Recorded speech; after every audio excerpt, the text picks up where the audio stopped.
Shalom, my friends. I'm Leo Sidran. You know that. In honor of Rosh Hashanah this year, I'm talking to Joe Alterman. Here are some things you should know about Joe. Starting with the superficial and moving deeper. He's a Southern guy with a sunny disposition.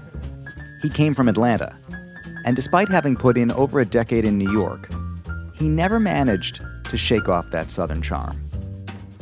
Joe is a piano player who wears his influences on his sleeve, but in all the best ways. While his contemporaries were deconstructing the music, smacking it up, flipping it, and rubbing it back down, Joe was drawn to the playing of more classic masters like Ahmad Jamal, Ramsey Lewis, and Les McCann. He loved the light touch of Red Garland and Hank Jones, but he also loved the blues and the heft of Oscar Peterson, Monty Alexander, and Gene Harris. Early on, while he was learning to play the music by listening to those masters, he also began to establish personal relationships with many of his heroes. Ramsey Lewis describes his playing as a joy to behold. Les McCann states, as a man and a musician, he's already a giant. And journalist Nat Hentoff championed 3 of Alterman's albums, as well as his writing, because, like Nat Hentoff, Joe Alterman also writes liner notes for other people's records, including 3 Wynton Marsalis Jazz at Lincoln Center albums. Nat Hentoff called one of Joe's columns one of the very best pieces on the essence of jazz and the spirit of jazz that I've ever read. Joe established relationships with his heroes naturally, instinctively, and soulfully. He was clearly searching for some deeper truth in both the music and the musicians themselves. Eventually, his friendships with the likes of Ahmad Jamal, Ramsey Lewis, Les McCann, Nat Hentoff, and Houston Person would begin to straddle the space between musical and spiritual. He found himself turning to Ahmad Jamal for romantic advice. Sonny Rollins helped him with the adversity of obsessive-compulsive disorder. And Les McCann illuminated the ties between the black community and the Jewish community. Joe grew up going to Jewish day school, trying to find a way to feel as spiritually engaged by his rabbis and cantors as he did when he listened to his favorite records.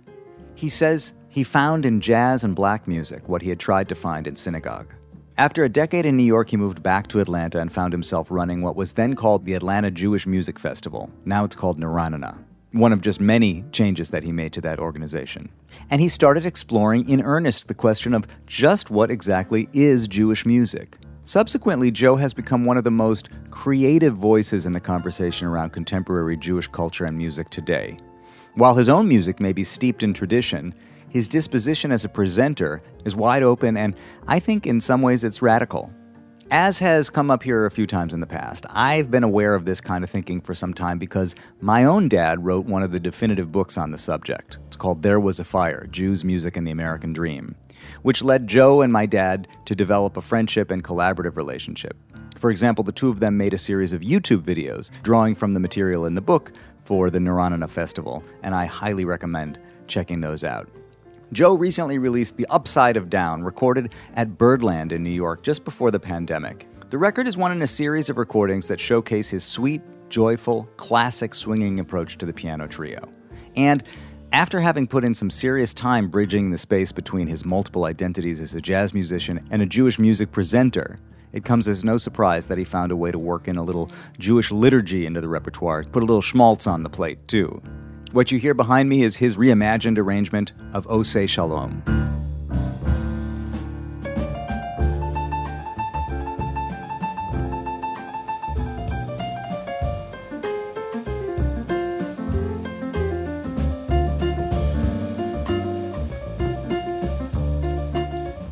Third-story.com is a place to get involved, sign up, subscribe. You know this. Find previous episodes that dovetail with this conversation, including talks with,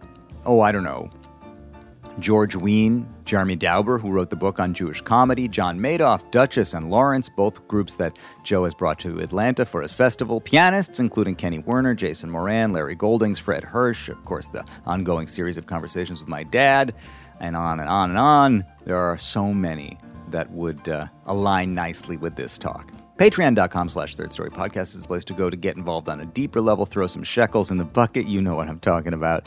Follow me on all the socials. I'm at Third Story Pod in all the good places. As I often do, I have curated a Spotify playlist and some videos related to our conversation. All of that is available for your perusal on the website third-story.com. I can't think of anyone I'd rather be talking to today. Here's me and Joe Alterman talking it down. Hey. Hey, now. Good to see you. You too. You're in your famous room, the famous Narana room. This is my room, yes.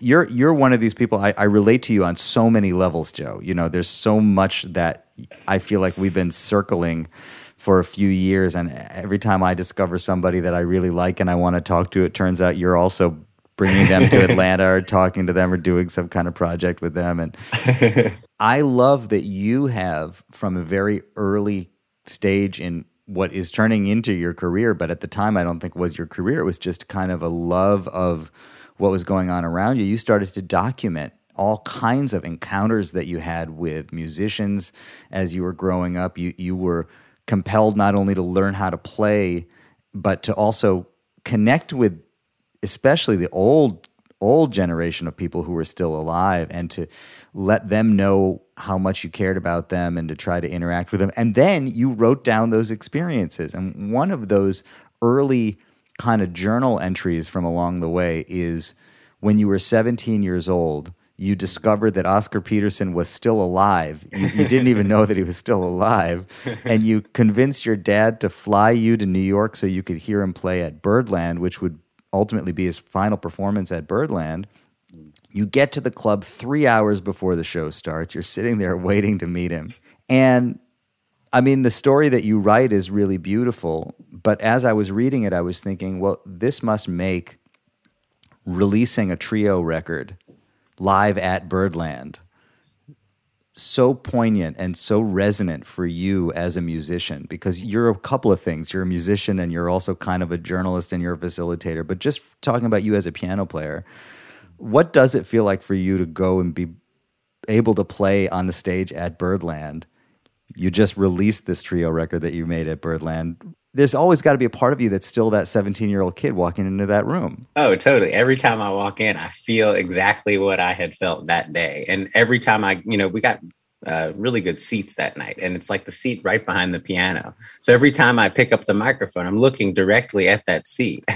And it always brings it back. And I always end up mentioning something about that night there. But, it was such a special, powerful memory from my teenage years that it's hard not to think about it and feel something when I'm, in that room. I'll never forget. I think it was Bill Charlap who said that watching Oscar Peterson before he walked on the stage, it was like you knew there was like, it was kind of like you knew you were about to go on a ride. He's not on the stage, but the trio, the rhythm section launches into a blues.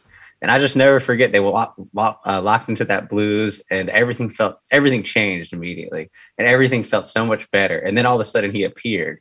He was in rough shape at the time, so it took him a while to walk from the backstage area to the piano. It probably took a few minutes, but I mean, it was a standing O the whole time. And then he just sat down, and gosh, just to hear his sound in person was so special. And to meet him, I truthfully, I didn't really say this on the in that little article I wrote about it, but I had heard Keith Jarrett a few months before, and Keith was kind of the first big jazz concert I ever heard.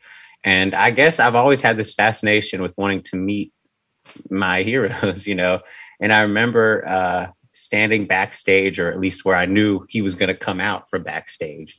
And, he said something like, by the time he came out, there was like 4 people out, and me included. And I just wanted to just get an autograph or something. And he said like, no pictures. And he just immediately went in his car. And it kind of made me feel, you could feel, what is the word I'm looking for? But like, I could feel something that, it didn't feel connected to us. And so just to have a minute with Oscar Peterson, who to me is like the greatest ever, and to him to open, he opened up to me, really. I said, I was so nervous. I was shaking. I went backstage. I remember Ron Carter was in line in front of me and they visited. And then I got in there and I said, Oscar, you're my hero. Me and my dad flew up to see you all the way from Atlanta. And he looked at me all sad and he said, you flew up for this? And just to I didn't know what to say. I mean, it was, you're Oscar Peterson. You're the greatest there is.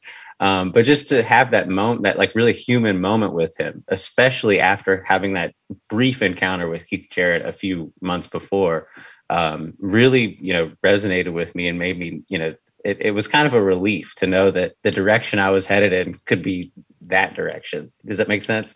Yeah, totally. I mean, and that sort of speaks to the two sides of meeting your heroes. I mean, you kind of got both ends of it early on. It can go a few different ways, but it does seem that for the most part, whether it's the people that you've chosen to kind of be friendly with, you seem to have been able to really cultivate a handful of really meaningful friendships with your heroes, especially your piano heroes, and particularly the older cats, the older, primarily African-American guys in their 80s who maybe there aren't as many people out there who are looking for those cats and want to be really friends with them. Or maybe there's something magical about the way you do it, but I mean, you've managed to actually cultivate these relationships. Yeah, I've been very lucky. And I have noticed that at times they do feel a little, forgotten by a younger generation. And I do feel like a lot of people around, our ages would just assume that, so-and-so is really busy and would never answer their email. But really they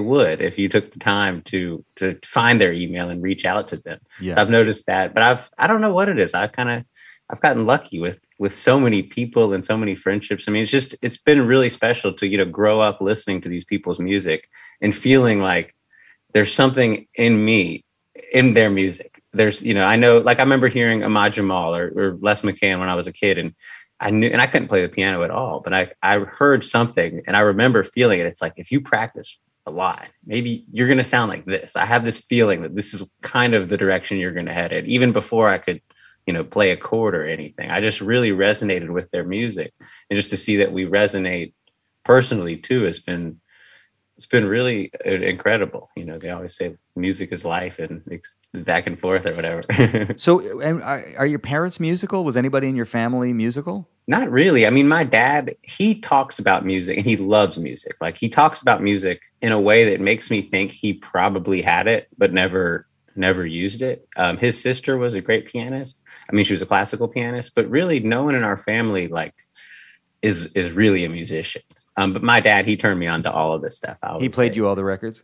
Yeah. I mean, I grew up basically, I asked for piano lessons when I was like 5 years old and took a couple lessons, immediately hated it and wanted to quit. And, I was taking from teachers who would like slap you on the wrist and, things like that. And I was always getting in trouble for changing a note. And I never knew that there was any music where that might be kind of encouraged. And, basically from 5 to 12, I'm taking lessons, not really enjoying it, but doing it because my parents wouldn't let me quit. And by the time I got to be 12, I guess, or maybe 11 or 12, I heard a Doc Watson record. Mm-hmm. And, I used to go to bluegrass festivals. So to me, I didn't hear a lot of jazz. I heard more bluegrass. I heard more classical music, things like that. But I heard a song by Doc Watson called Freight Train Boogie. And it's basically a boogie woogie bass line played on the guitar. And all I wanted to do was learn that on the guitar. Casey Jones, he was a mighty man, and now he's resting in the promised land. The only kind of music he could understand was a big eight-wheeler under his command. He made a freight train boogie all the time. He made a freight train boogie as he rolled down that line.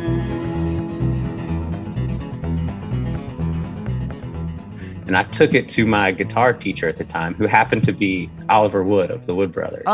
And it was before they became the Wood Brothers. And Oliver would say to me something like, I can teach you this on the guitar, but you can play the piano. And this actually boogie woogie music originated from the piano. And so just kind of realizing that made me kind of rethink some things. But at the same time that I was starting to realize this, my dad was buying me all these records that he thought might turn me back onto the piano.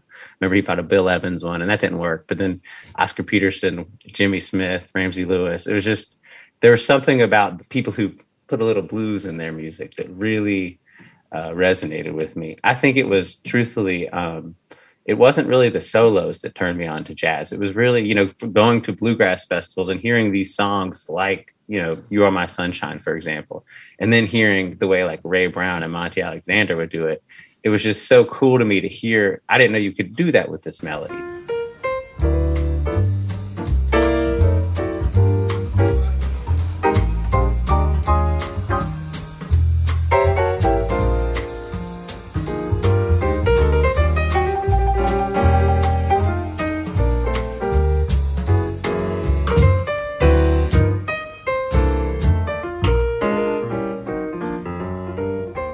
So it was really the things that the jazz guys were doing to the melodies that I was already familiar with that really turned me on to the music. Not necessarily the solos, although those also eventually, really grabbed me. Well, yeah, but I hear what you're talking about even in your playing today. I mean, you are not a single line player. You're really chordal. And as a matter of fact, I was talking to my dad about your playing today, and he said, there's a lot of Red Garland in there, even though he doesn't talk about it that much. It must have been in there, because there's so much block chord playing in what you're doing also. Oh, yeah. Well, it's funny. I've gone through so many phases. And I guess when I was really in college, like the two piano players, if we had spoken, 10 years ago, I would have probably only spoken about Red Garland and Hank Jones. I just loved that light touch. Yep. And then I guess Red Garland, I still listen to Red Garland. I love Red Garland a lot, but I started to listen even more to people like Gene Harris, who have a block chord thing, but it's a little more forceful. And I guess it's all kind of rubbed off on me. I mean, not only have Les McCann and Ramsey Lewis and Ahmad Jamal been musically influential, but they also, you've gotten to know them, particularly Ramsey and Les, it seems like. I don't know the extent of your relationship with Ahmad. I read the interview that you did with him. It looks like you were still in college when you interviewed him. I don't know what's happened since then, but I'd love for you to talk just specifically about a couple of those relationships and how you approached them and what they meant to you. Yeah, well, I guess I will start with Ahmad if you want. Sure. Basically, yeah, I got to interview. I got really lucky. I went to NYU and we were supposed to do a project towards the end of our time there where we interview a jazz musician. And I called Ahmad's office, never thinking he would agree to do it. And it ended up that his wife answered the phone, and we got along well. And so she apparently asked him to do this interview. We did the interview, and it was great. And at the time, I was also an intern at the Blue Note at the Jazz Club. And there was one day that Hiromi was playing there. And someone came up to me and said, "Hey, man, your hero's downstairs to hear Hiromi." And I went downstairs and I saw Ahmad sitting at a table. And I was, getting ready to go over and say, "Hey, I'm Joe Alterman. We did this interview thing, and right before I got to the table, he looked at me and goes, "Joe Alterman, how'd you do in that paper?" I was like, "What?" And he said, "I've looked you up." And because was the interview on the phone? It was all on the phone. Yeah. So he had never seen you in person. He'd never seen me. We'd, had met briefly at little things, but nothing that he would remember me from. But I had started gigging with one of his bass players at the time, James Kamak. And I think they had talked or something, but I was just shocked, and then I remember basically, I was also a volunteer at the National Endowment for the Arts Jazz Masters Awards every year. And he would be there a lot of the years. And so basically, I think it was the following year I was there. And I remember I was kind of asked to shadow him for the day. Like, if he needed anything, get it for him or whatever. And we had a nice time. But I remember at the end of the night, I went to say bye to him. And he said bye, and then I walked away. And then he came up to me. He kind of grabbed me, and he looked at me and he said, "Keep your enthusiasm. It's necessary." And I didn't know what he was talking about, truthfully, at the time. But I remember going to a gig about a week later, and I was in a bad mood, and someone came up to me to chit chat, and I wasn't really in the mood, but I thought to myself, "Keep your enthusiasm." So I kind of faked my way through this chat and ended up getting about 10 gigs from this person that I had chatted with. So that kind of, it was interesting, but I started to reach out. I realized that there was some really deep, life knowledge that he has. And I started to reach out to him when I'd have, questions, and he'd write me these incredibly thoughtful, amazing emails, about, I remember asking him one time, I said something like, "I feel like I can tell my technique's getting better, but at times I feel like it's getting in the way of the music. Like, how do you balance that?" And he would, just say, I have these long notes here, but basically, all you can do is, explore your soul, and play what you hear. So just, keep growing. It was his message. But, even deeper than that, I was dating a girl at one point. We were living together, and I just started to feel, I guess growing up with all these jazz songs, I've always been a romantic guy, but, a lot of these lyrics are like over the top romantic. And, and I used to, as a kid would grow up and say, well, I guess that's what I want. I mean, this is a song. It's in the song. It must be real. But I remember in this relationship, I was thinking, well, this relationship doesn't feel like that. But so the songs must be BS. But I know what I'm in, right? I felt what I was in at the time was the real thing. So I was kind of turned off to playing a lot of these songs that for years before I loved playing. And I wrote him and I said, I kind of laid this out. He just said to me, he said, man, you need to spend 10 minutes and think to yourself, is she a muse or a distraction? And I did that, and we broke up the next day. I mean, it was very, apparent. And it made me think about other things. Like, I'd be on Facebook and I'm like, why am I on Facebook? Is it because I'm distracting myself from something else, or because I really want to be here? I mean, that kind of spurred a meditation thing, a whole kind of reevaluating everything in my life. It was really powerful. Unbelievable, man. Mm-hmm. And it does kind of tied to one of the questions you asked him when you first interviewed him back in college about the lyrics, whether or not he thinks the lyrics matter.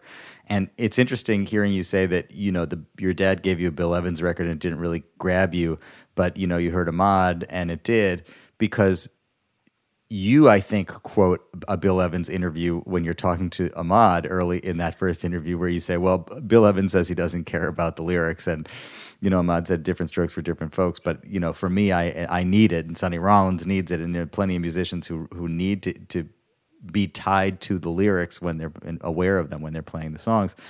But what an amazing story that you went to Ahmad Jamal for love advice and took it. Oh, it was great. I mean, but the one other thing I'll add about him, which was wild, was one night I was playing at the Blue Note. I was opening for Hiromi, and he came out, and he's sitting, right behind the piano, and I'm just shaking. Like, I have never played for any of my heroes at this point. I'm just so nervous, and I remember he's stroking his chin, really like evaluating me. I felt like, and he had a plate of food in front of him, and one of my friends overheard his wife say, Ahmad, eat. And he was looking at me and he said, I'm busy. And, I was very nervous. And I feel like at the time I had no idea how to approach playing in front of your heroes, especially someone who I've stolen so much of my licks from, So it was really freaky. And I was just, I don't think I really did bad or anything, but I was like torn up for like weeks. I just didn't know how to handle that. Yeah. And, years later when I met Les McCann, I told him that story. And I guess in between, that performance for Ahmad and meeting people like Ramsey and Les, I kind of slowly figured out that what I should be doing is playing for everyone, not for the one person I'm really trying to impress. Cause, one of Ahmad's people said to me something like, he came here to hear you, and I shared that with Les years later, and Les told me about his first night playing at the London House in Chicago. And he said he was about to go on. It was his first gig, his first big gig in Chicago. And he said Oscar Peterson walked in the door and he didn't know what to do. So he freaked out. He went over to Oscar's table and he said, Oscar, you're my hero. Thanks so much for coming. But I can't play in front of you. And he said that Oscar said to him, I didn't come here to hear me. I came here to hear you. And that kind of freed him up, he said, honestly, for the rest of his life. And, it freed me up too. But I didn't know it. I think what's interesting about that is maybe part of what goes through your head when not only your hero that you love, but also somebody who you've absorbed so much of their playing into your playing is, well, who am I? I mean, now that I'm hyper, because in that moment you must have been hyper aware of all of the Ahmad in your playing. And it's like, well, if I can I remove it? Or does it belong to me? Is it now a part of you? Can you extract it for that moment so that you're not just playing him back to, quoting him back to himself? Or is that part of what we're doing, is absorbing our influences and then kind of synthesizing them or just dealing with them and they come out the way they come out? Oh, totally. Yeah, it was tricky because I remember like me and my bass player, we used to have an inside joke where, I'd play the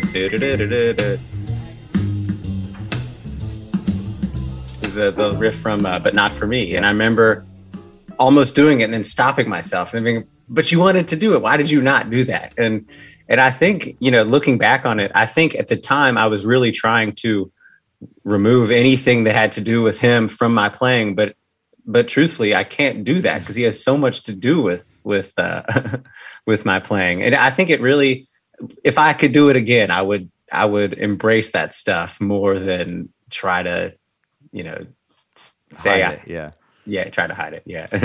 I wonder if just the slight little Southern charm in your persona and your personality has kind of made it easier for you to reach out to people if there's something disarming or comforting about it? I think so, truthfully. Someone I know who knows him, and, I've never asked him or anything, but someone told me that he said something about me one time, like, quote, he's not all New York out. So I think so.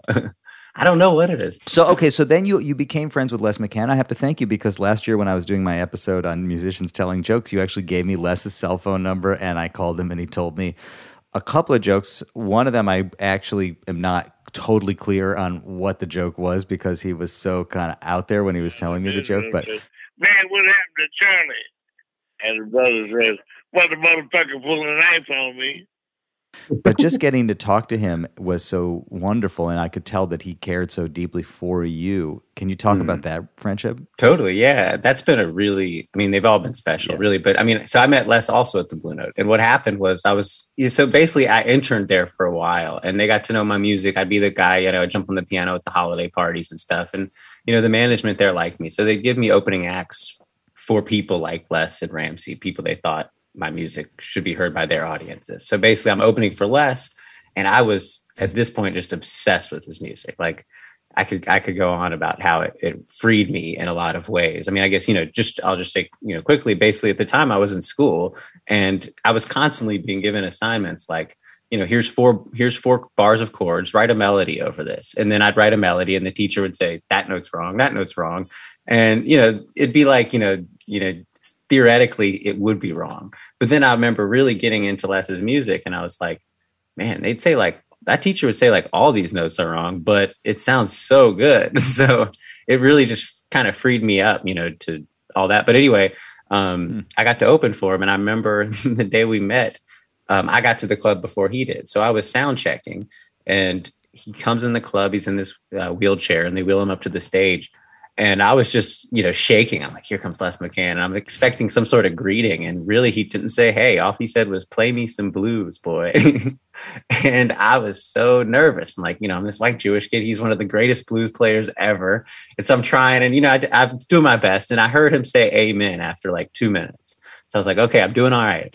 Then I finished. And he said, what's your name? And I said, Alterman. He said, Alterman, are you a rabbi? And I was like, no, but I'm and I was trying to think of what to say. He said, you're Hebrew? And I was like, yeah. And he goes, well, from now on, you're my Hebrew. And that was literally like the start of our friendship. And we left the Blue Note and he asked for my number and he took it and he called me and left me like the sweetest voicemail like a week later.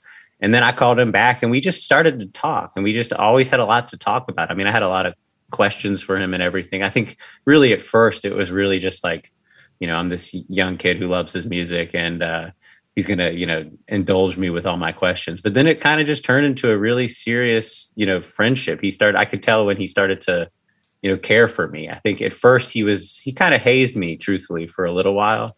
And then until like I, stood up for myself one day. And then from then on, it was kind of like we just share this beautiful friendship. And I mean, it's sad because he's in a hospital. He's in a rehab center. He's okay. But he doesn't have a piano. He's basically bedridden, looking up at a ceiling all day. And, when he gets a melody in mind, he'll call me and he'll sing it. And then he'll say, put your thing to it. And then let's have a new song, and it's been such a incredible friendship. And what I just said doesn't even touch on like how important it was, even saying how important it was, but he's the man. What was that the first time or one of the first times that a Black musician called attention to your Jewishness and the idea that there was some, I don't know, affinity, potential brotherhood between the two of you?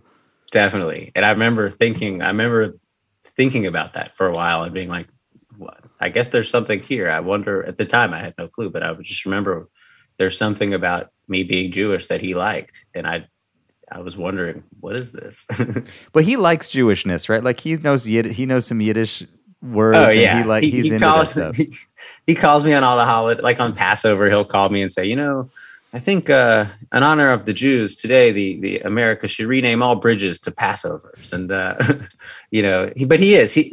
he's a lot of his friends are Jewish. He loves talking to me about culturally Jewish things. He every time I go to New York, he's go to Katz's and think of me. Or he called me one year on Yom Kippur and he said, and I missed the call because I was in Shoal. And, and then I called him back and I said, what's going on? He said, I'm just seeing if you're at synagogue. And I was like, yeah, I was at synagogue. Have you ever been to synagogue, Les? And he said, yeah, one of my favorite stories happened at a synagogue. And I said, really? And he said, yeah, there was this club in LA. It's the Lighthouse, which is still there. And he said, basically the original owner was this Jewish guy that all of us Black musicians loved.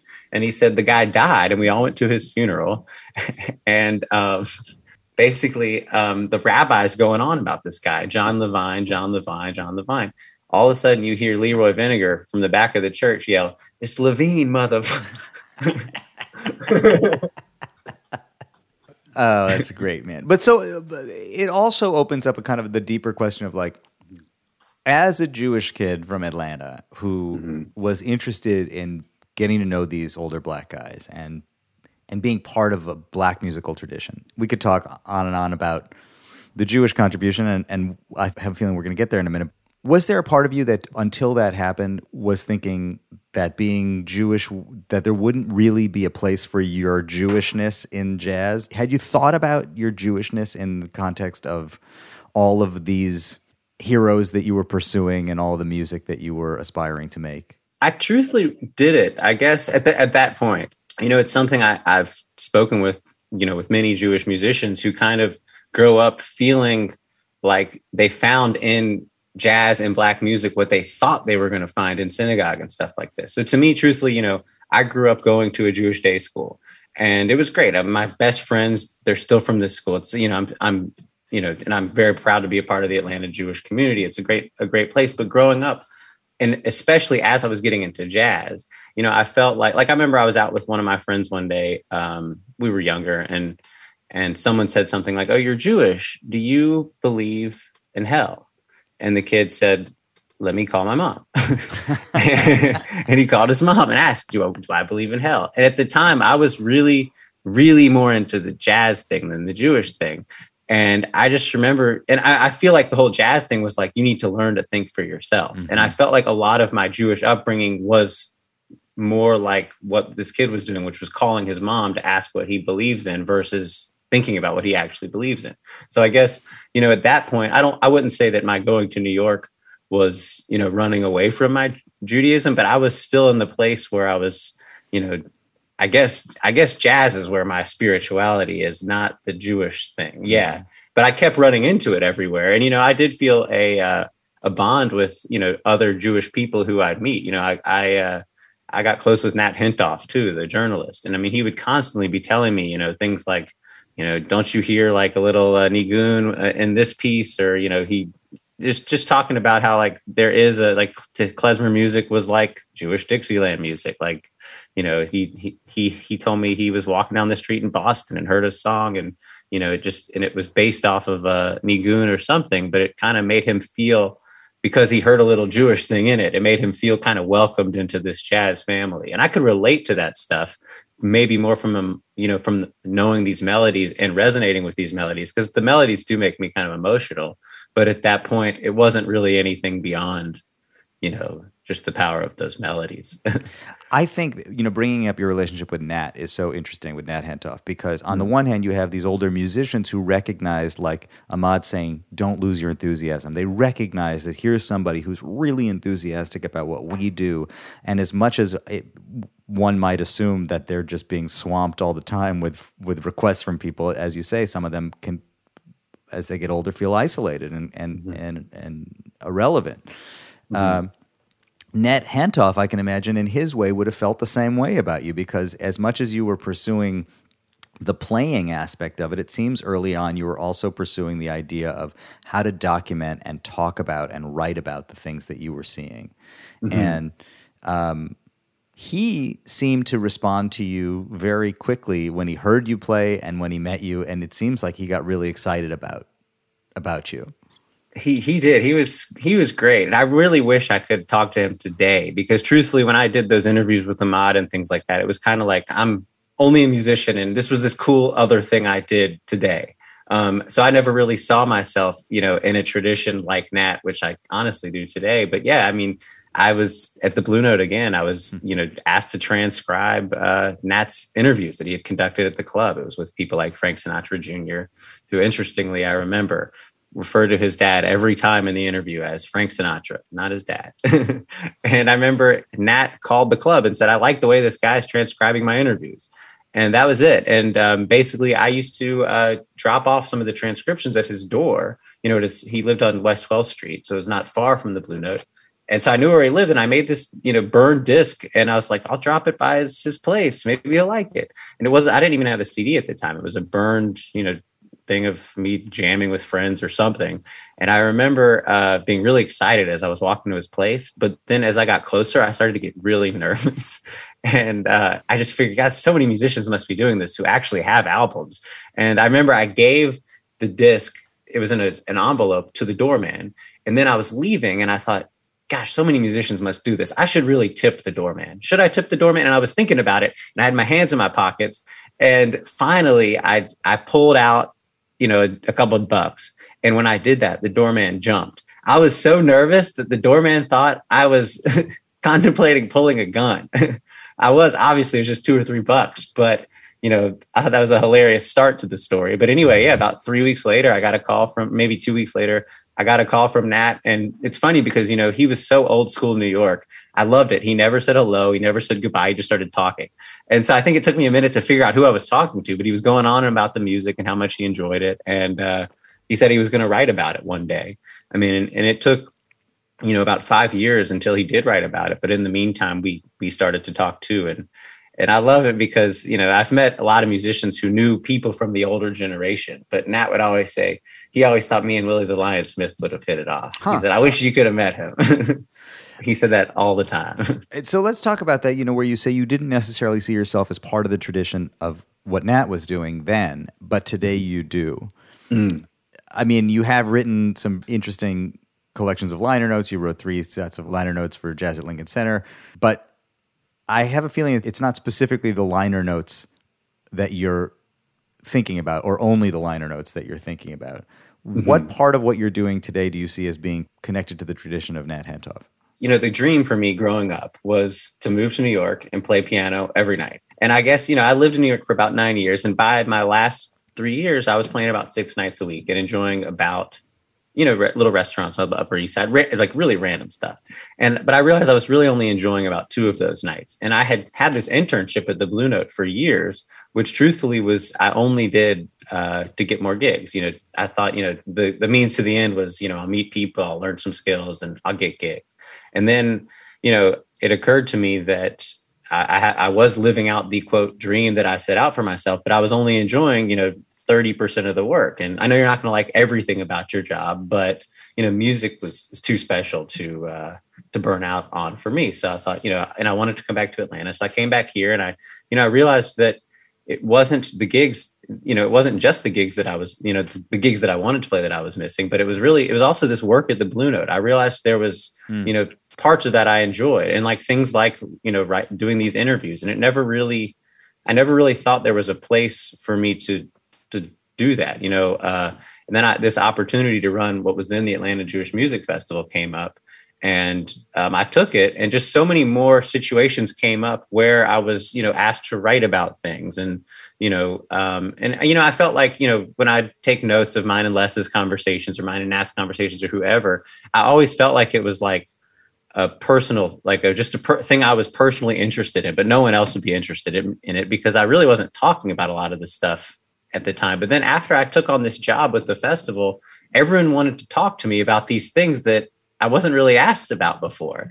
And so it just kind of made me see like maybe there is some value here. And I started to work harder on it. And, I guess, I just started to realize how important some of these materials are, and how much some of these people have opened up. It kind of sounds like your motivation at first was not necessarily out of some historical responsibility to capture things for posterity. It was just, you just really dug these people and wanted to know them and ask them specific questions that you had been wondering about. Totally. I was looking for a mentor. And you got a bunch of them. Mm-hmm. And when you got back to Atlanta and you started running the Jewish Music Festival, you realized that, you were made to realize that all of that note-taking, all of that mentorship was actually valuable to somebody other than you, that it was important beyond your own personal searching. Yeah, I felt like a lot of times in New York, and it's not a knock on anything, but I really felt like at the time that I was living in New York, most people, if they wanted to talk to me about music, they wanted to talk about my music and what I was practicing, what I was working on. People weren't really asking me about these relationships and my writing or anything like that. But once I started this festival job, people were constantly asking me about that. And I felt like I'm finally in a place where I'm talking about the things I enjoy talking about. So once you become a person, and I grew up watching one of them intimately, so I understand that it's complicated, because when you're a piano player who also runs a festival, or also is a journalist, or also is a media content producer of some kind, whatever it is, it gets a little bit complicated for people to decide how they want to see you, what box they want to put you in. And some people are very open about it and are prepared to hear you as a piano player and also as a festival director and also read your writing. But while on the one hand people were interested in these relationships, did you find that your reputation, your persona as a piano player changed when you suddenly became a facilitator of other people's careers, if that makes any sense? Yeah, I guess, no, definitely. I guess like in some ways it was really good for me because it on the one hand, people came into the festival because they were fans of me and they trusted what I put on. So they, it was nice. It brought more visibility to the festival. On the other hand, people who were familiar and liked the festival before became familiar with my music, and it brought me a bigger audience. But yeah, I guess like, it did start to, for a little while, it was kind of like, Joe's the Jewish piano player. And it was kind of like, speaking with your dad, yeah, we're Jewish, but like, I'm playing Joe music or whatever, or jazz and so, yeah, it was tricky and now I've just embraced it that people will see you however they want to see you. But it was kind of strange at first that it shifted really quickly from being like Joe, that piano player, to Joe's that Jewish guy that plays the piano or whatever. I have been sort of watching what you're doing, with curiosity, also because, and this intimately because you lived in New York for 9 years and you spent all that time at the Blue Note. New York is provincial in its way, and there's a mentality sometimes there that even in let's say the Jewish space, if you're going to explore the relationship between Jews and jazz or whatever, that's something that tends to be explored in New York, in the sort of spaces that have been documented already. I love watching you do it from Atlanta, and because even though it's Atlanta specific in some ways, it really isn't. It just so happens that you have become a person who's really interested in this question, and you're able to do it from Atlanta. Oh, yeah. Well, it's funny because I met with, basically this whole thing was like, it was called the Atlanta Jewish Music Festival. It's now called Naranana, which, comes from Hava Nagila. I mean, let's come together and sing. But when I first came on to this job, basically before our previous director defined Jewish music as a Jew playing music. So, and a lot of the stuff on the festival at that period had not really appealed to me. I couldn't really figure out why. And it wasn't until I realized that to him, it was a Jew playing music. So the draw was that you're seeing a Jewish person play music. That's when it hit me. So I thought, I'll just define this Jewish music thing. Then we'll figure out what it is. And then we'll present that and then it'll be good. But I meet with 300 people and get 300 different answers to the question. And, speaking of it being like hyper local or not, I met with George Wein, who, by the way, gave me the most fascinating answer on what is Jewish music that I think I've heard. And he said it was Cole Porter. And I said, what? He's the one guy in the crew that wasn't Jewish. And he said, Cole Porter knew that, at the time that when Broadway was just beginning, that, 80% of that audience was coming from Yiddish theater. So he had to write music that resonated with those people. So because he wrote with that in mind, it it makes his music more Jewish than potentially Harold Arlen. It was just what he said. I thought it was fascinating. But he said, what's the name of your festival? And at the time it was Atlanta Jewish Music Festival. And I said that, and he rolled his eyes and he did, is this like some, event in your synagogue parking lot? And, that stung. So it's nice to have Naranana now, although it confuses some people at first. It's starting to, I think most people down here have gotten used to it, but it's not really boxing us into Atlanta Jewish music, which, it's everything and nothing or whatever. It removed the three problematic words, Atlanta, Jewish, and music from the conversation. Yeah, and festival. And festival, right. Who else did you talk to? What other memorable conversations did you have around that? Well, I spoke with like every rabbi here in town and all the cantors. And, that was interesting because, I guess truthfully, what was really interesting about those conversations was, I've done a lot of homework on this. And I noticed that I caught some of these rabbis or cantors by surprise. And it was really interesting to see, and I don't know if I should say this, but I'm going to see who, and most of them, truthfully, had not given this subject that much thought. And it was really interesting to see who admitted that to me and who, gave me like, pretended like they had the answer when you could see in their eyes they had no idea what they were talking about. I remember I said to one rabbi, I said, what's Jewish music? And he said, it's a Jewish guy playing music. And I said, well, let's take Modest Yahoo and Carole King. They sing the same song. Is there any difference? And he said, yeah, Modest Yahoos would be more Jewish. And I said, why? And he says, because he looks more Jewish. I was like, really? I was getting it was fun. I wasn't trying to be a nuisance or annoying to people, but I kept pushing people because I kept finding like exceptions to everyone's definition. It'd be, one rabbi told me, it's anything based on the Old Testament is obviously Jewish music. So then I pulled up, 10 Black spirituals. And he said, well, these are Black spirituals, so, but read them. They're literally quoting the Old Testament here. And he'd say, well, I don't know. And then, I'd meet someone who'd say, it's anything from Israel. And I'd have like a Taylor Swift cover band from Israel. And, there's always like the one exception. And my takeaway was, you're never going to define this thing. But the beautiful thing is not finding the answer. It's the questions that come up from having the conversation. And that was a whole even more Jewish, concept. I told people instead of, I think before I came on, the fact that audience members were confused about what Jewish music was kind of treated as like, let's push this thing under the rug and ignore it. And hopefully people won't ask too much about it. But I was like, let's embrace the fact that this is super confusing because these conversations are so fascinating. So instead of making it a deterrent for people to come, I was like, let's make it a reason that they want to come. And I don't know if it's worked, but I'm doing my best.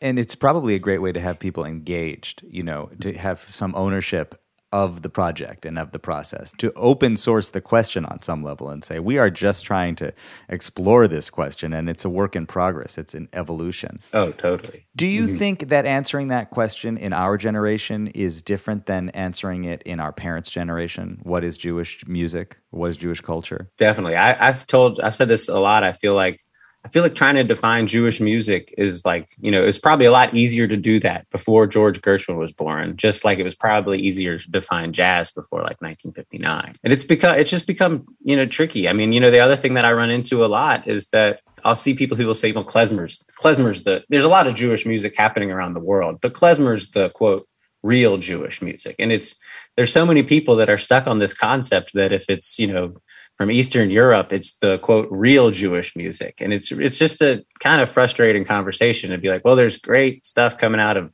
Brazil. You're not going to count that either. Or, klezmer music's like this hip thing for young non-Jews to play in Berlin right now. Like, is that Jewish? It's a fascinating thing. And I get a lot of times people will call me and say things like, hey, Joe, we're putting on a festival, that's celebrating Jewish culture. Can you help us get a band of Jewish music? And I'll say, well, what do you mean by Jewish music? And they'll say, music that reflects Jewish life. And then I'll say, cool, I know a bunch of guys, they're Jewish guys, they play fish tunes. Yeah. Do you want that? And they'll say, that doesn't reflect Jewish life.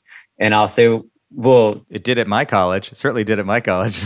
Yeah, me too. But I'll say, this has happened every time. I'll say, so what are you actually looking for? What reflects Jewish life in your opinion? Yeah. And they basically describe Fiddler on the Roof. Right. Yeah. We want a violin and a clarinet and a... Yeah, it's always that. And they don't want the Jewish guys to play fish. But I think that's more reflective of what's happening today than Fiddler on the Roof. Do you think that this is now part of your job, part of your journey, is to continue to explore this question? Definitely, yeah. I mean, I think, because I am the executive director and people will say, a lot of our funders will ask me the question, like, do you feel more like an executive or a pianist? And I always say pianist, and I always will feel more like a pianist. To me, nothing that I'm doing would mean anything to me if I wasn't playing the piano. To me, I think the reason I'm alive is to play the piano, but the other stuff, adds to it and, allows me to not have to play, 6 nights a week and only enjoy 2 of those nights. And luckily I'm just in a position right now where I'm enjoying all of the different things that I'm doing. I think it was really difficult for me to decide to leave New York. I was torn. I knew I wanted to leave. I really did know that, but I also knew that, I was wondering for months, am I going to regret this? And little things would happen, like, some celebrity would show up to my gig. I take it as a sign I shouldn't leave or whatever. But I really had to eventually, and it comes back to what Ahmad talked about, which was, take time to figure things, to meditate. He kind of got me into this thing of, meditating like 20 or 40 minutes a day. And I'd really think about it.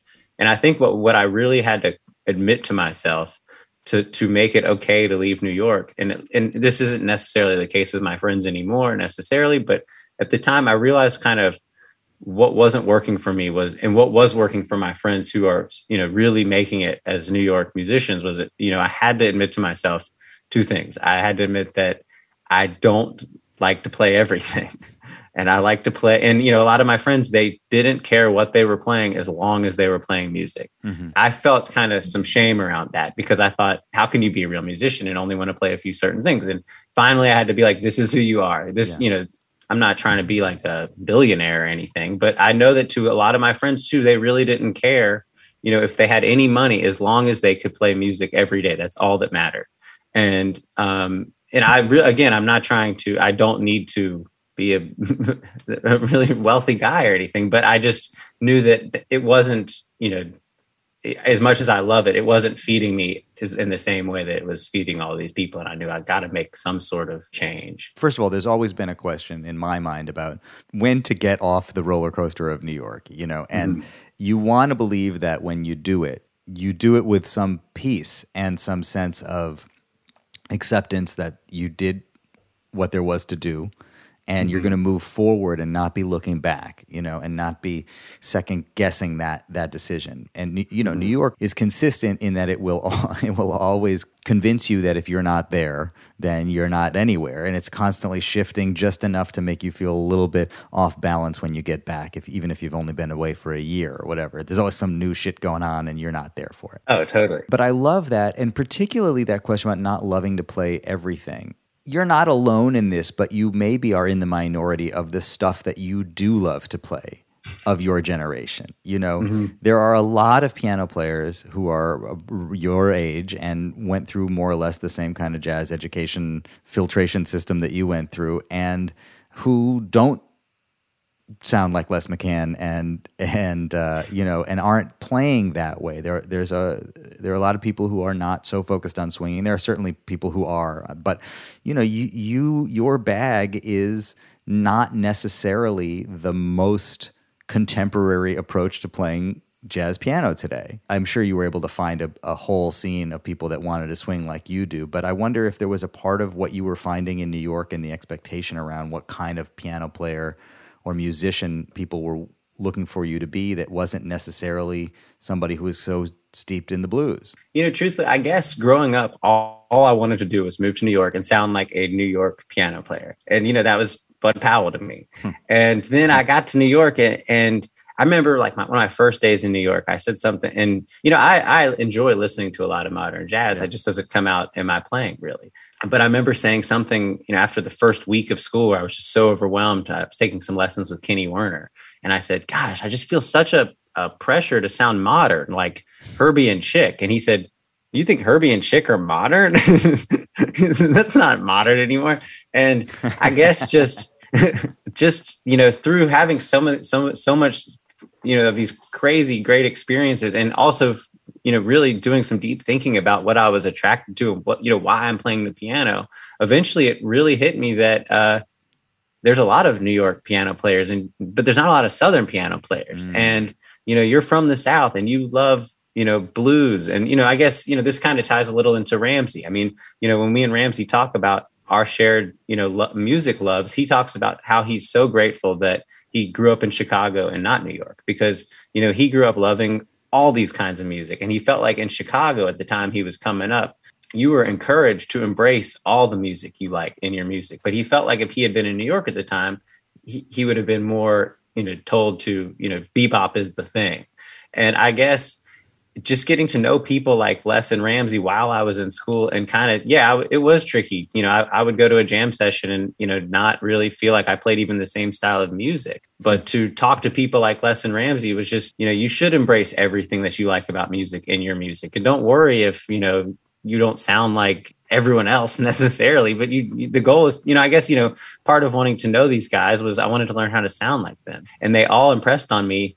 You're never going to sound like me because you haven't lived the same life as me, but you've lived a cool life yourself. So just lean into that. And so I think part of the whole thing with New York was just to gain the confidence to embrace yourself. And, it's not a knock on any other music or anything, or, I don't care if someone calls me a throwback, or if, a bass player says it's fun to play a swing gig every once in a while, because I get just a lot of people who tell me how happy the music made them feel. And that just means so much to me, just to know that, people are enjoying the music and makes them smile. I think, all these guys, I guess what's interesting about these people who've been my mentors is they're jazz musicians, but they've all gained some popularity outside of jazz. And they all talk to me about how people are coming to see you who are spending their hard-earned money to hear you. So you need to entertain them. They're not telling you to sell out or anything, but, like Ramsey talks to me a lot about playing at the London House, and he remembers,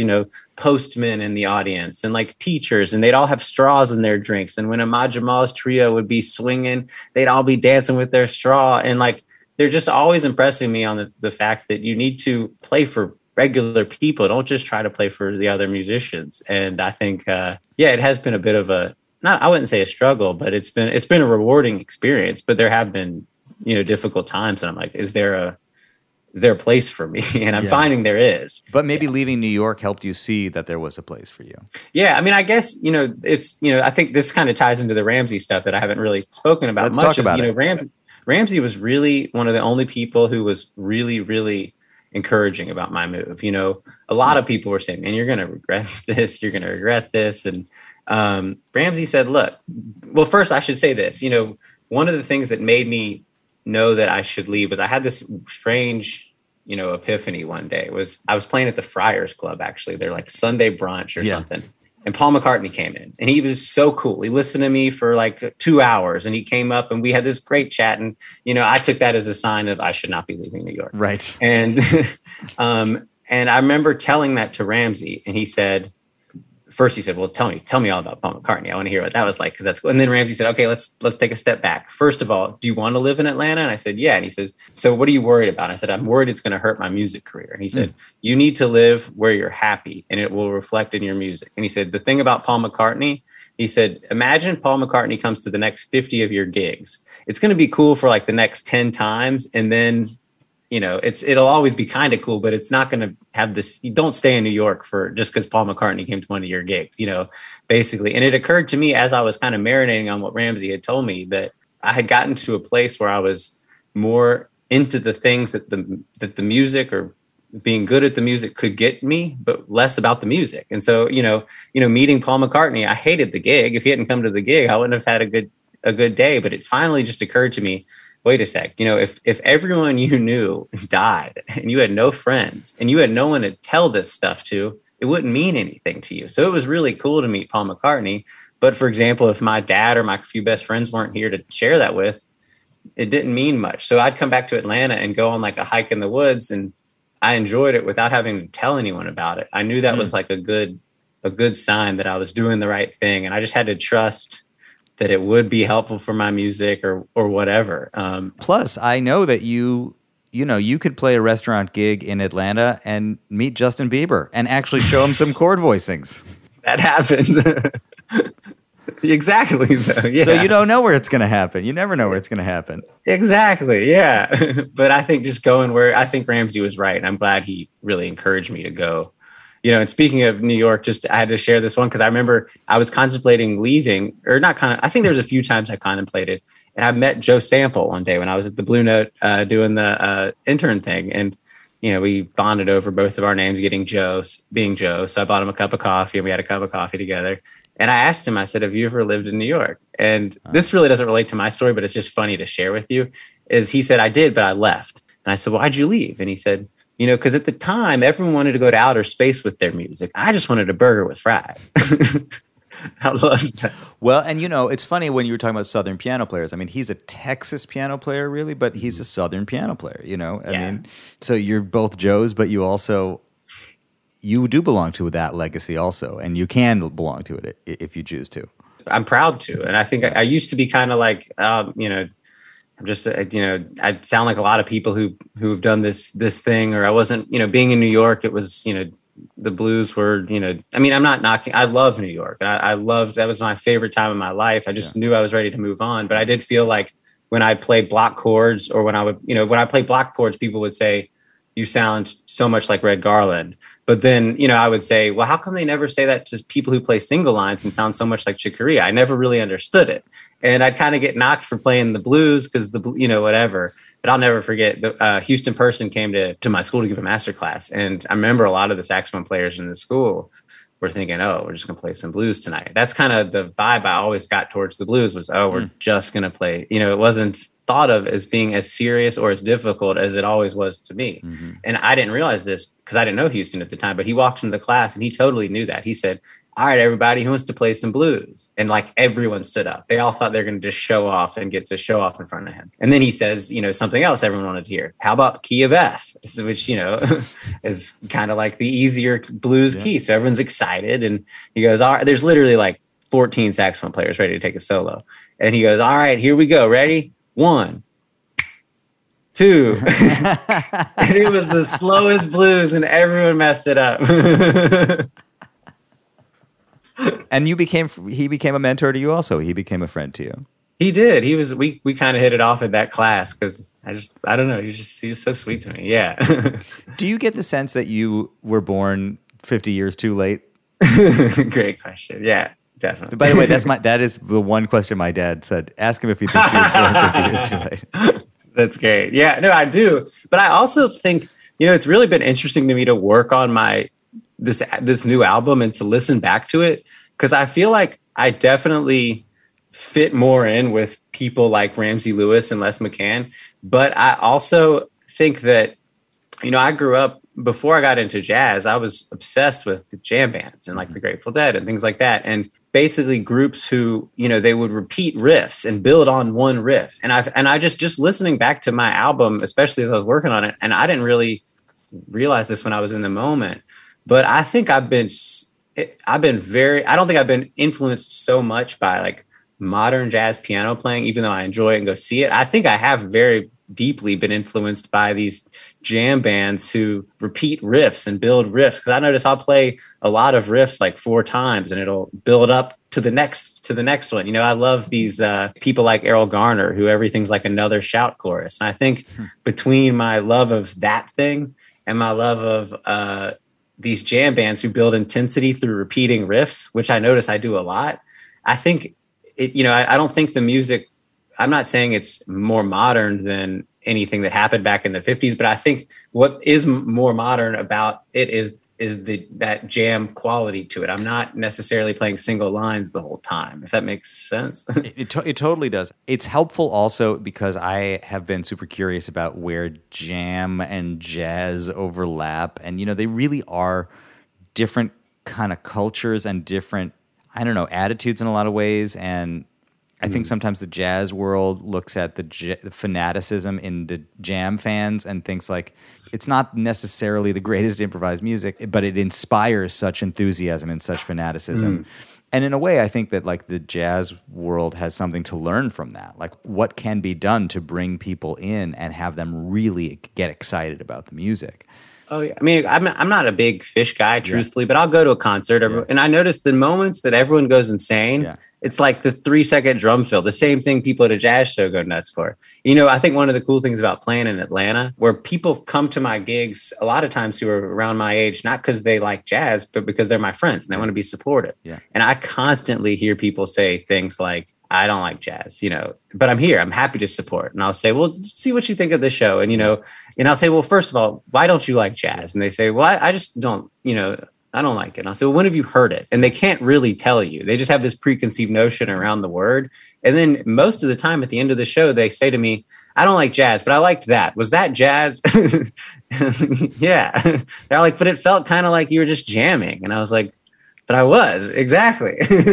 And I think when the music becomes so hard to understand without some training, that's when it becomes a little bit harder to bring your audience in, right? Like if you can go in and make people stir their straws while they're listening without ever having to know anything about what's happening, just feel that way, then it's easier to convince them that they like jazz. If it becomes a little more conceptual or harder for them to understand what's happening, that's cool too. That's totally cool too. But it's just harder. It's a harder sell, I think. I think people have made the music at times less approachable than it really is. And I remember, talking to Houston about this one day. And truthfully, a lot of these piano players that I'm friends with and talk to about this stuff, they like bebop, but they also talk about it as a time when it kind of lost a lot of people for the music. I remember I said to Houston one time told me that he thought one of the biggest changes that happened for jazz was when they put the chairs in the club, because first, now people, instead of dancing to it, they are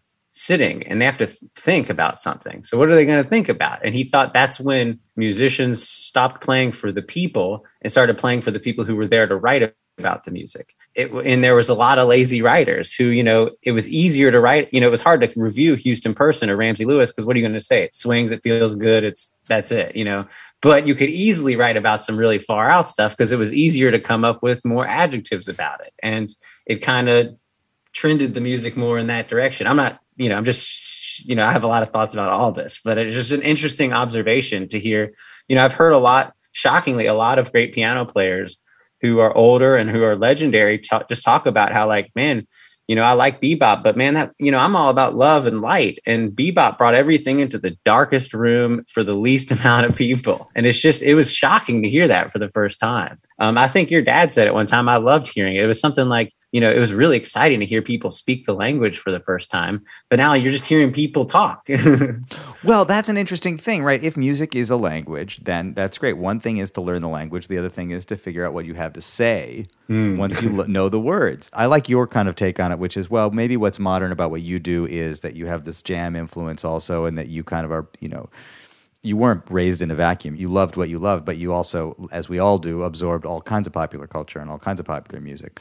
The other thing, and you alluded to it early in our conversation, is as you explored your relationship with Facebook, and whether it was toxic or whether it was draining or self-defeating, whatever the case is, you still have a relationship with Facebook. You have a relationship with social media. You have learned, especially through Neuronina, how to put content out into the space using the tools of social media. And I realize just in that, or I recognize just in that aspect of what you do, that you are also like a modern, independent-minded person. That you're not living as if it were 1953. You're living in a very contemporary space, even if the music you're making is like influenced by the old style. I listen to a lot of funk music, a lot of New Orleans funk, a lot of stuff that it blends in with what I'm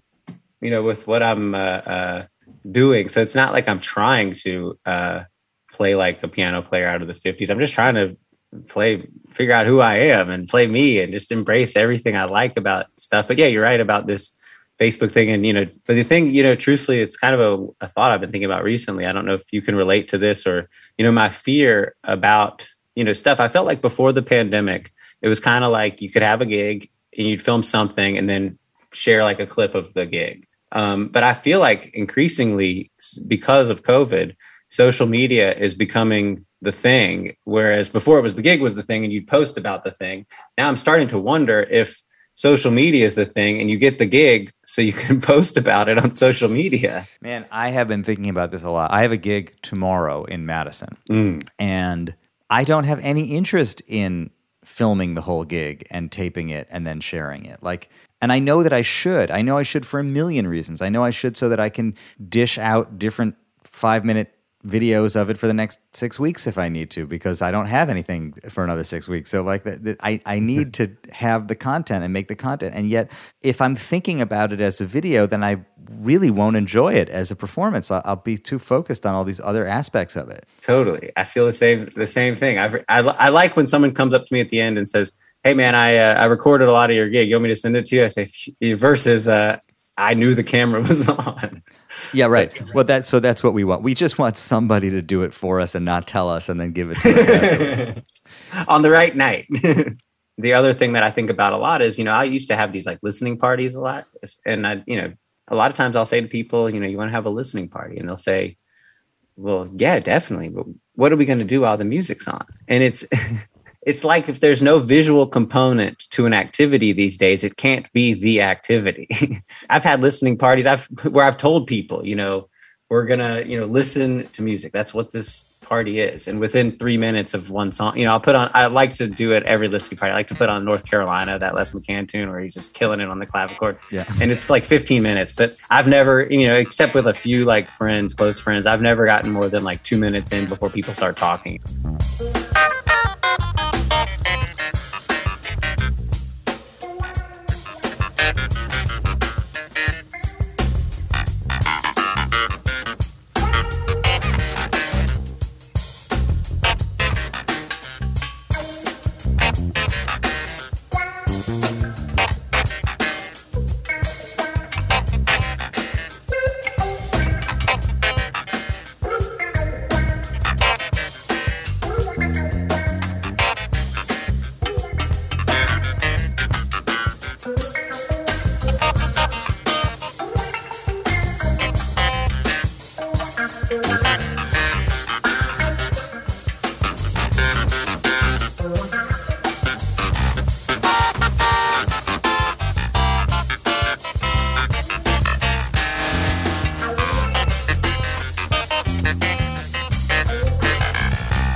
It's just, I get concerned about the attention spans that people have. I remember as a kid, I grew up in this neighborhood of Atlanta called Sandy Springs, and I would take lessons every Saturday at Emory University, which was like a 45-minute drive. Mm-hmm. And there happened to be a Tower Records on the way to Emory. And I would drive and I'd go to Tower on the way to my lesson. I'd buy one album, and I'd listen to it on the way there and on the way back.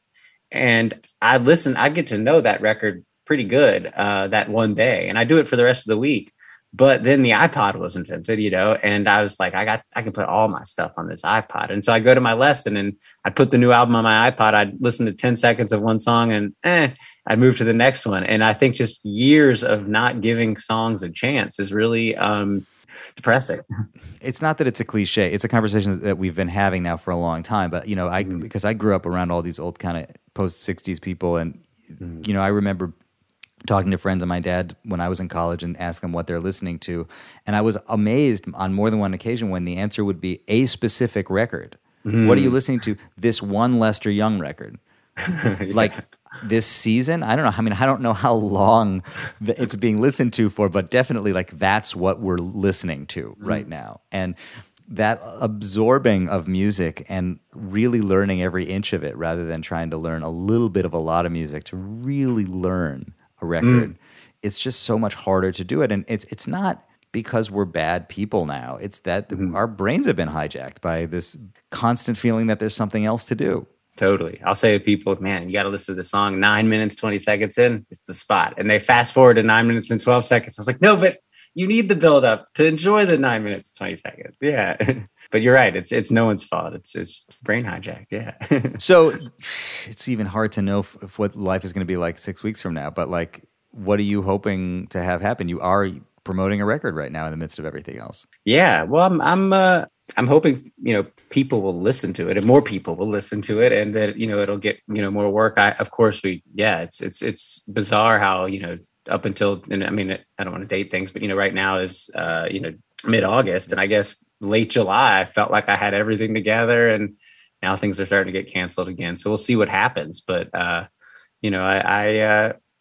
just want to keep, I'm already thinking about the next record, what I want to play and things like that. That's the funny thing about doing a release party is, for an album you recorded a year and a half ago, I'm very proud of it. But I was like getting together all the music. I was like, I want to play other stuff now. I've kind of moved on. I'm ready to think about the next thing. But I guess that's what we do. That's totally what we do, man. And particularly when you have to sit on something for 18 months and then go back and present it. It's, it's hard. You don't want to be that person. You want to be the next person, Yeah. And what about from the point of view of being a presenter of music? How do you prepare for the next year, the unknowns of the next year? Are you booking in-person events? Yeah, I mean, we've booked quite a few things. Like our next concert is David Grisman, actually, and then we got like Michael Feinstein, and a bunch of stuff we've prepared. Honestly, we just gotta hope that it'll work out, and that if it won't, we gotta hope that our vendors and everything will work with us. That was the one reason we made it this past year. Is our festival in 2020 was scheduled for March 12th and March 11th, or it was the day after that.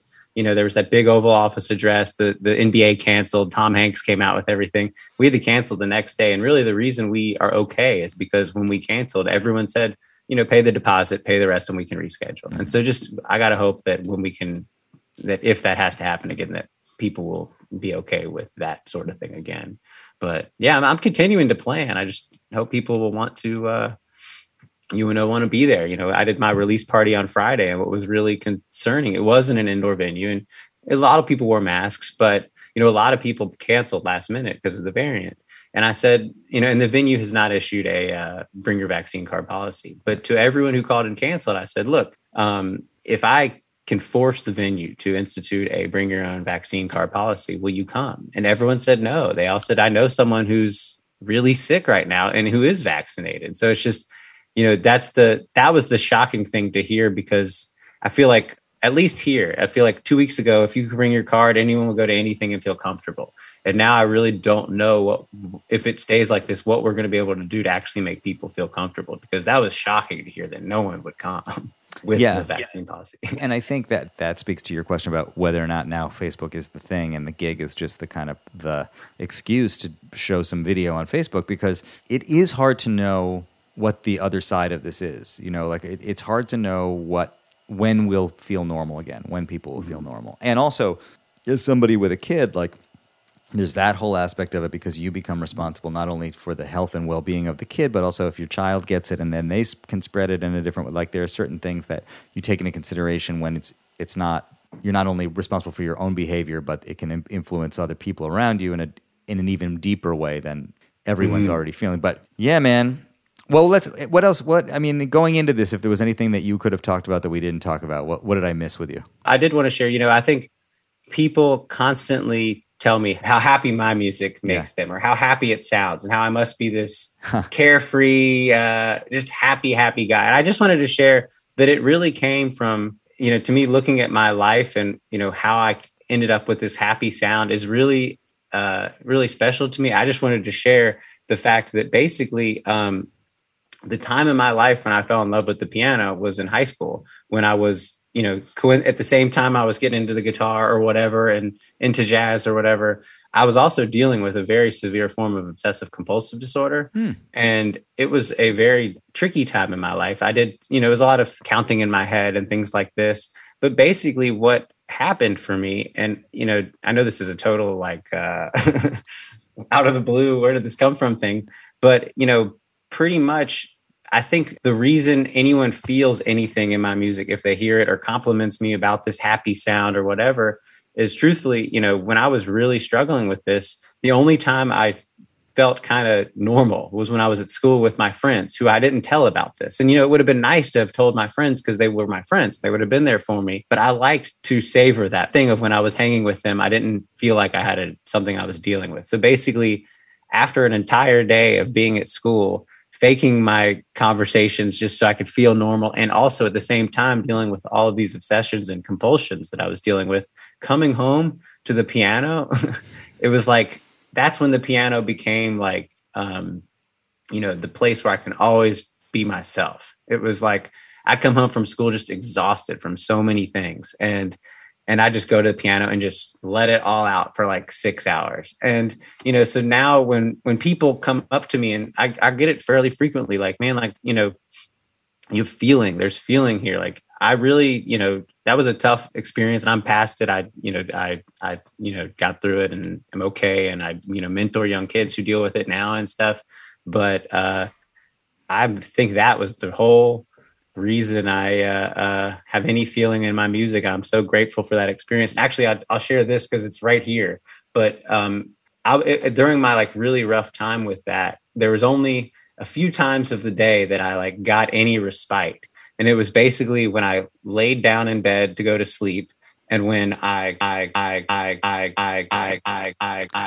There's like oh wait. Wow. Oh, did something happen? That was amazing. What? You said the only time that I had any respite was when I would lay down to go to sleep, or when and then the word I started looping. But I have to tell you that I want to hear what the other thing was, but I have to say that it almost seemed like it was intentional because I felt like I was trapped in an obsessive compulsive loop of just the repeating of the word I. It was kind of deep, actually. All right. So when you would lie down, or when you would? Oh, when I'd lie down to go to bed and when I'd get up. And basically every morning I would play flamenco sketches from Kind of Blue. And every night I'd play Sonny Rollins music. And I remember I started to, get better around junior, senior year of high school. And at the time, Sonny Rollins had a guest book on his website. And I wrote a note on his guest book just to say, I kind of explained what my past few years had been like and just how helpful his music had been. And he wrote me back, actually. It's a very short note, but I want to read it to you because it's like a life-changing comment. Let me just grab it real quick. Yeah, please. He wrote back, he said, "Dear Joe, your comments were appreciated. We all have to use adversity as an opportunity to find a way. So keep a strong mind throughout this short existence. Your examples give us all hope as all of us here in this life have to struggle." And that's been like, on my wall in my wallet every day. And so, I don't, I have people who say to me, don't bring up your OCD in the interview or don't ever talk about it. But to me, I mean, it's made me who I am. And I think it's given me this happy feeling in my music. Thank you so much for sharing that. Really, thank you so much. I think it's really important on so many levels. I know that everybody's struggle is different and that it's maybe not productive to compare whatever the mental health struggles of a white, affluent Jewish kid from Atlanta, to compare them to the struggles of Black America in the early 20th century. Everybody's struggles are unique and specific. But you managed to find real affinity and friendship across the generation and the racial divide, where so many people in your position wouldn't have known how to do it, ultimately. And part of me wonders if just having had a relationship with adversity like that made it more comfortable for you to reach outside of what might have been the sort of obvious comfort zone of the world that you grew up in and connect with these people in a way that so many people would know how to do. That's a good point, because I have many times thought to myself, been nervous about some situation and then realized what I've been through and how nothing can be as hard as that. And it has given me confidence to go into certain situations. So I think that experience has influenced me in more positive ways than negative ways, in many ways that I still haven't fully realized. But I think you're spot on that it probably did have something to do with that. It's kind of like I'm just so happy to be okay and be happy and be, it's kind of like, why not reach out to these people? Everything's good. And, it's, live how you want to live now, because you can. But also because you've been through something. And so you know that life is short. I mean, it's what Sonny Rollins says, take this short time that you have. That really resonated with me, that line. We have a fixed number of days and we don't know how many they are, but they are numbered. And so use what you got now. Totally. He said it's an opportunity to strengthen your mind. And I remember, when I was dealing with all this stuff, I was in high school and I thought I was like the only person who had any problems. Cause I just remember all the, the popular girls would be running around, like they take 3 extra seconds at the water fountain and say, sorry, I'm so OCD. And, I didn't realize that, I was on the school bus and I wonder, is everyone else on here counting in their heads too? And when I realized they weren't, it made me feel really alone. But then, as I got into my 20s and started dating, I realized that, by the third date, everyone tells you their stuff and everyone has stuff. And, especially as I've been getting more involved with this kind of OCD community and learning, helping people who are dealing with it, it was a tough thing to deal with. But I'm honestly totally grateful that it happened at a young age, because, people, it's given me these life things that have just made my life so much better from having dealt with that versus, someone who I talk to. I feel bad for someone who calls me and they're 60 years old and they just found out they have OCD. And, if this had happened later in my life, I don't think my life would be I don't think it would be anything like it is now. Do you think that were able to control it or absorb it into your playing? Does it show up? I mean, you made reference earlier to this thing where you think that you'll play a lick 4 times and then it'll lead you to the next thing. Were you able to kind of grab it and somehow control it musically? I don't think, it's weird because I don't think repeating riffs or anything like that has anything to do with OCD. Basically, I got over OCD through cognitive behavior therapy, which is basically if you're afraid of heights, you're just going to go to the top of the building until you're not afraid of it anymore.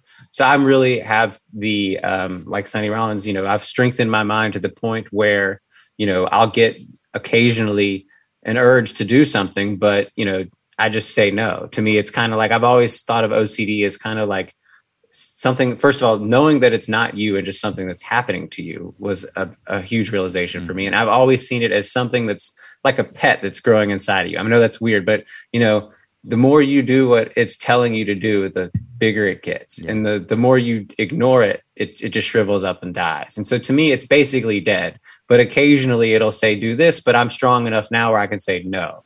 I think the interestingly thing to look at with my music is, I do deal with some anxiety stuff. And, I remember a lot of times when I'd go upstairs those days and play on the piano, the music I'd be really, dealing with rough days, but the music often came out sounding really happy. So to me, that's the thing I'm wondering. I'll know, even if I have a gig and I'm, in a bad mood, it's always something, for some reason, I'm always expressing some sort of joy through the music, even when I'm not feeling it. And that's kind of been, I don't know what that has to do with having dealt with this experience, but that's kind of been how my music has come out dealing with this. It's kind of bizarre. I don't know the quote, I said this to you the other day. I think my father's book on Jewish popular music in America better than I do or he does, and probably anybody else now. But, he's got this line, and I forget who it's attributed to, about how Jewish music is laughter through the tears, laughing through the tears, which is kind of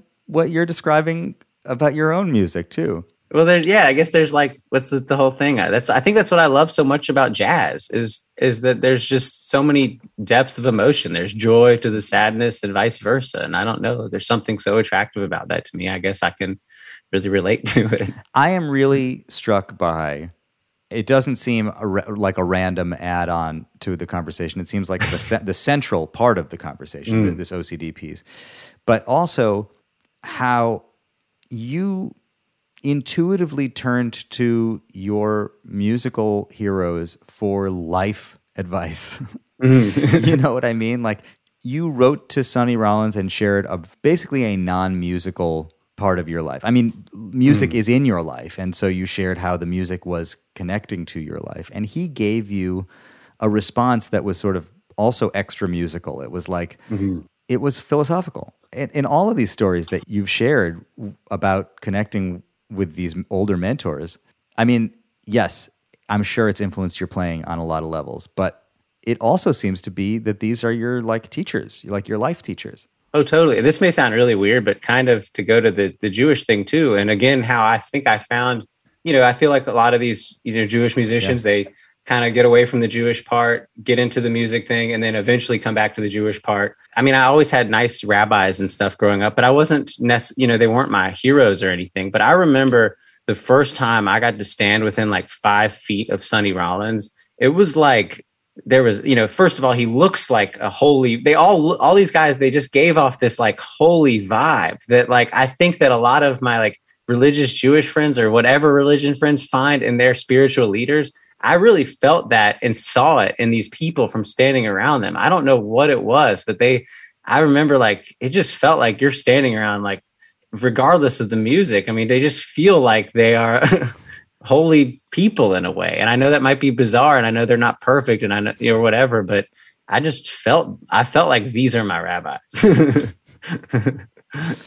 Yeah, man. Well, I know what you mean. Joe Alterman, what a pleasure. Thank you so much for sharing what I know is only part of the story, but it was really great. Oh man, I love your podcast. I've been excited to talk to you I was hoping we've been able to do this for years. So it's just a treat. For me too. There he was, my friends, Joe Alterman. How'd you like that Les McCann track? Did you make it all the way? Did you skip? You can be honest, I won't tell.